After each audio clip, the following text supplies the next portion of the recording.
Hello बच्चों, कैसे हैं आप। पिछले वीडियो में मैंने क्वेश्चन नंबर एक्सरसाइज 5.2 का क्वेश्चन नंबर 3 का पहला और दूसरा सवाल बताया था।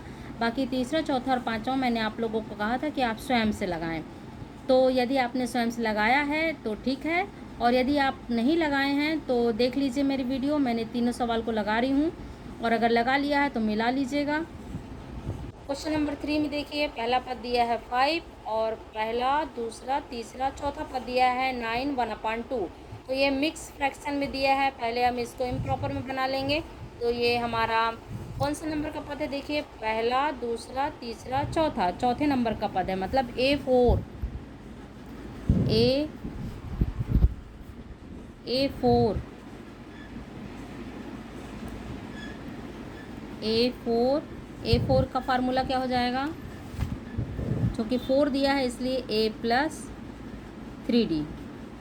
ठीक, तो A4 हमारा कितना हो जाएगा मिक्स फ्रैक्शन से। अगर हम उसको इम्प्रॉपर में बनाएंगे तो ये हो जाएगा 9 2 18 और 1 19।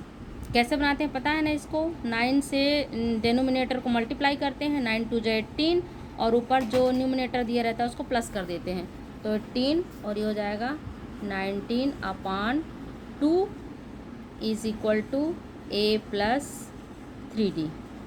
यहाँ A कितना दिया हुआ है हमारा, A दिया हुआ है 5। ठीक है, A हमारा 5 दिया हुआ है। तो यहाँ पास हम 19/2 is equal to 5 plus 3D। अब यहाँ पास 5 को, आपके पास दो है कार्य करने को, दो काम आप कर सकते हैं। या तो आप यहाँ डिनोमिनेटर में 2 दिया है, इसको हटा दीजिए। इसको हटाने के लिए हम पूरे समीकरण में 2 से मल्टीप्लाई कर दें, या फिर इस 5 को हम यहाँ ला करके -5 कर दें। तो अगर आप -5 करते हो तो आपको एलसीएम लेके सॉल्व करना होता है, तो ज़्यादा अच्छा रहता है कि जो नीचे दिया हुआ है डिनोमिनेटर में उसको हम हटा दें और पूरे समीकरण में 2 का गुणा कर दें। तो ये हो जाएगा 19 10 और 6D। 2 का पूरे में यहाँ पे आप ब्रैकेट में लिख सकते हैं कि पूरे समीकरण में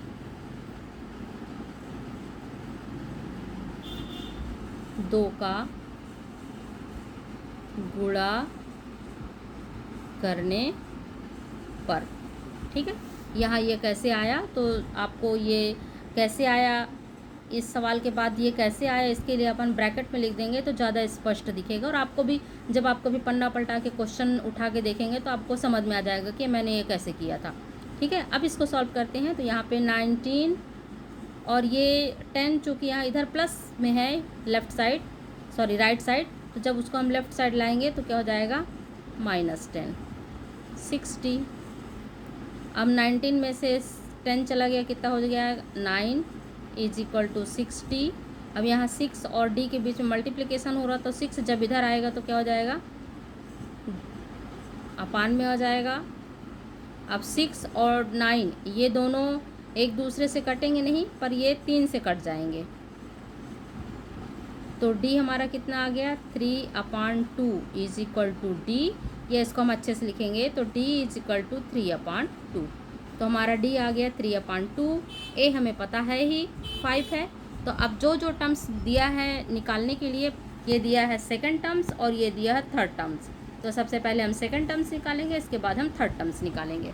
तो सेकंड टर्म्स का फार्मूला क्या होता है A+D। तो A कितना है हमारे पास 5, और D कितना आ गया हमारे पास 3/2। अब यहाँ पे ये 5 जो है वो सिंगल है और ये 3/2 ये फ्रैक्शन में दिया हुआ है। तो हम मल्टीप्लिकेशन लेंगे, हम एलसीएम लेंगे, एलसीएम 2 आएगा, और फिर इसको सॉल्व करेंगे तो हो जाएगा 10 + 3/2। ये आ गया A+D। फिर A+D इज इक्वल टू 10 और 3 जुड़ गए तो कितने हो गए 13/2। तो ये आ गया हमारा सेकंड टर्म्स। सेकंड टर्म्स मतलब A2, ये आ गया 13/2। और निकालना क्या है, थर्ड टर्म्स निकालना है। तो थर्ड टर्म्स मतलब A3 निकालना है।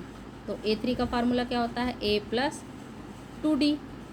तो यहाँ पे ए कितना दिया है 5 और 2 इंटू डी, डी कितना है हमारा 3/2, तो 3/2, ये 2 और ये 2 कैंसिल हो गए यहीं पास, ठीक है। तो यहाँ पे 5 और 3 बस बचेंगे, तो 5 + 3, तो ये हो गया 5 + 3 8। तो इस तरह हमारा A3 कितना आ गया 8, तो A3 आ गया 8 और A2 आ गया 13/2। तो यहाँ पे हम इसको फिलअप कर सकते हैं कि ये सेकंड टर्म्स आ गया 13/2 और थर्ड टर्म्स आ गया 8, ठीक। अब ये वाले सवाल में देखिए, चौथे नंबर में पहला पद A दिया है -4 और ये लास्ट वाला पद दिया है 6, पर कितने पद है देखिए 1 2 3 4 5 6, मतलब ये छठवां पद है, ठीक है। तो छठवें पद की सहायता से और A की सहायता से सबसे पहले हम D निकालेंगे, और जब D निकल जाएगा तो इसके बाद फिर हम बाकी के जितने भी टर्म्स उसमें बोला है निकालने के लिए वो निकाल लेंगे। तो हम आते हैं, चलिए देखते हैं हम फोर्थ नंबर सवाल। फोर्थ नंबर सवाल में ये कौन सा पद है, फिर से देख लीजिए 1 2 3 4 5 6, छठवां पद है, मतलब A4 कितना दिया हुआ है, सॉरी A6 का फार्मूला क्या हो जाएगा, A6 का फार्मूला हो जाएगा A + 5D, ठीक।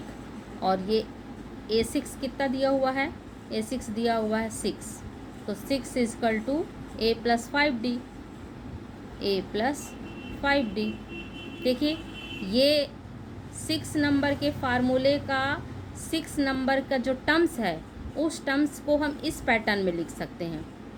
ये है AP का टर्म्स पैटर्न, ठीक है। तो हम ये A6 जो हमारा छठवें नंबर का पद है वो A + 5D है। अब छठवें नंबर के पद में 6 लिखा हुआ है तो हमने छठवें नंबर के पद में 6 लिख दिया, और ये जो फार्मूला है ये फार्मूला रहेगा ही। अब यहाँ पास A को हम पुट कर देंगे, तो 6 = A की जगह पे कितना दिया हुआ देखिए चौथे नंबर सवाल में -4, तो हम यहाँ पे कितना लिख देंगे -4 + 5D। अब यहाँ -4 है इस साइड राइट साइड, तो जब इसको हम लेफ़्ट साइड पक्षांतरण करेंगे तो ये -4 क्या हो जाएगा +4, तो 6 + 4 = 5D। यहाँ 6 और 4 10 हो गए, = 5D। अब यहाँ 5 को इधर लाएंगे लेफ़्ट साइड, तो चूँकि 5 और D दोनों के बीच में मल्टीप्लिकेशन हो रहा है इसलिए ये इधर आके डिवाइड हो जाएगा, 10/5 = D। और 5 और 10 कैंसिल हो गए, 5 से 10 को कैंसिल किया तो 2 आ गया, तो यहाँ पे 2 = D लिखो या D = 2 लिखो, तो हमारे पास D हमको मिल गया और ये हमारे पास -4 है ही। अब कौन कौन से पद निकालने हैं देखिए, पहला पद दिया हुआ है, सेकंड थर्ड फोर्थ फिफ्थ, ये चारों निकालने हैं। तो सेकंड थर्ड फोर्थ फिफ्थ के लिए लगभग फार्मूला लिखते जाइए, A + D ये सेकंड, A + 2D ये थर्ड, A + 3D ये फोर्थ, और A + 4D ये फिफ्थ, ठीक है। अब इन सब में हम A और D पुट करके इसको निकाल लेंगे। तो सबसे पहले इसमें A कितना दिया हुआ है -4 प्लस D कितना आया है 2। अब इन दोनों को सॉल्व करेंगे, चूँकि ये माइनस का है ये प्लस का है तो घट जाएगा, तो -4 में से +2 गया तो -2, तो ये A + D सेकंड टर्म्स आ गया 2। अच्छा यहाँ पे आप इसको सेकंड टर्म्स के लिए लिख सकते हो A2 = यहाँ पे हम थर्ड टर्म्स के लिए लिख सकते हैं A3 = और यहाँ फोर्थ टर्म के लिए लिख सकते हैं A4 = और ये फिफ्थ टर्म के लिए लिख सकते हैं A5 = ठीक। अब यहाँ पास देखिए थर्ड टर्म्स निकालेंगे तो A + 2D है, तो A कितना हमारा -4 + 2D मतलब 2 × 2, D हमारा 2 है, तो 2 × 2 = 4 और 4 और -4 तो कैंसिल होकर कितना हो जाएगा 0। ठीक, आप चाहे तो एक लाइन और बढ़ा सकते हैं, डायरेक्ट 0 नहीं लिखना है तो ऐसे कर सकते हैं, -4 + 4 = 0। ठीक, इसके बाद फोर्थ टर्म में देखिए, फोर्थ टर्म में भी हम वही करेंगे, -4 + 3D तो 3 × 2 तो हो जाएगा -4 + 3 × 2 = 6, 6 में से 4 चला जाएगा, क्योंकि 6 प्लस का है, 4 माइनस का है, तो दोनों घटेंगे। तो 6 बड़ा है तो 6 में से 2 चला गया, 6 में से 4 चला गया 2। ठीक है। इसके बाद नेक्स्ट -4 प्लस 4d, तो 4 इंटू 2 तो कितना हो जाएगा, -4 प्लस 4 इंटू 2 मीन्स 8। अब 8 में से 4 जाएगा तो कितना बचेगा, 4। तो इस तरीके से हमारा जो ये टर्म्स आ गया फिल इन द ब्लैंक्स में। सेकंड टर्म्स आ गया -2, तो यहाँ भर दीजिए -2। थर्ड टर्म्स आ गया है हमारा 0, तो 0 भर दीजिए। और फोर्थ टर्म आ गया 2, और फिफ्थ टर्म आ गया 4। ठीक, तो इस तरीके से ये वाला फिल इन द ब्लैंक्स आपका पूरा हो गया। इसके बाद 5th नंबर सवाल में पहला ए नहीं दिया है, लास्ट दिया है। तो ये जो 5th नंबर सवाल है ये 2nd नंबर सवाल की तरह होगा, जहाँ ए नहीं दिया रहता। तो 2nd नंबर सवाल में 2 इक्वेशन बने थे, यहाँ पास भी 2 इक्वेशन बनेंगे। 2 इक्वेशन के लिए 2 टर्म्स जरूर दिया रहेगा, तभी हम 2 इक्वेशन बना सकते हैं। तो 5th नंबर सवाल को देखिए। 5th नंबर सवाल में कौन कौन सा टर्म्स दिया है पहले ये देखते हैं। कौन कौन सा टर्म्स दिया है, 1 2। पहले तो 2nd नंबर में टर्म्स दिया है, मतलब कि A2, ये 5th नंबर सवाल है। A2 means A plus D, ये दिया है। कितना दिया है ये, 38। और कौन सा पद दिया है, 1 2 3 4 5 6, 6 नंबर टर्म्स दिया है। और ये लिखा है 22 -22। ठीक है, तो -22 6 नंबर, मतलब A6 है, मतलब A प्लस 5D, ये दिया है -22। ये 2 इक्वेशन हमारे पास हैं। अब इन दोनों इक्वेशन की सहायता से हम इसको सॉल्व करेंगे। आप चाहें तो इक्वेशन 1, इक्वेशन 1, इक्वेशन 2 ऐसा हम ऊपर नीचे दे सकते हैं। आप इसको इक्वेशन 1 लिखें, इसको इक्वेशन 2 लिखें, या इसको ऊपर करके इक्वेशन 1 लिखें, इसको इक्वेशन 2 लिखें, जैसा भी आप चाहें। ठीक है, तो मैं जैसा लिखा है एज इट वैसी लिख दे रही हूँ। ये इक्वेशन नंबर 1 और ये इक्वेशन नंबर 2। ठीक है, अब यहाँ पास हम इन दोनों को, चूँकि इधर ये A2 और A3 A6 लिखा हुआ है, तो हम सिर्फ इन दोनों को एक बार और लिख देते हैं। A plus D is equal to 38 और A plus 5D is equal to -22, equation 1 और इक्वेशन 2। अब हमें यहाँ क्या करना है, हमें इक्वेशन 1 से इक्वेशन 1 माइनस इक्वेशन 2 करना है। ठीक है, विलोपन विधि से हम सॉल्व करेंगे। तो जब भी हम माइनस करते हैं तो नीचे का जो निशान है वो बदल देते हैं। ठीक, तो ये माइनस था तो अब क्या हो जाएगा, प्लस हो जाएगा। ये प्लस और ये माइनस से कैंसिल हो गया ए, और यहाँ पास ये 4 कैसा आ गया, माइनस का आ गया। तो -5 में से -5 जो है वो माइनस का आ गया, तो -5 में से ये 1D निकल जाएगा, तो कितना आ जाएगा, -4D।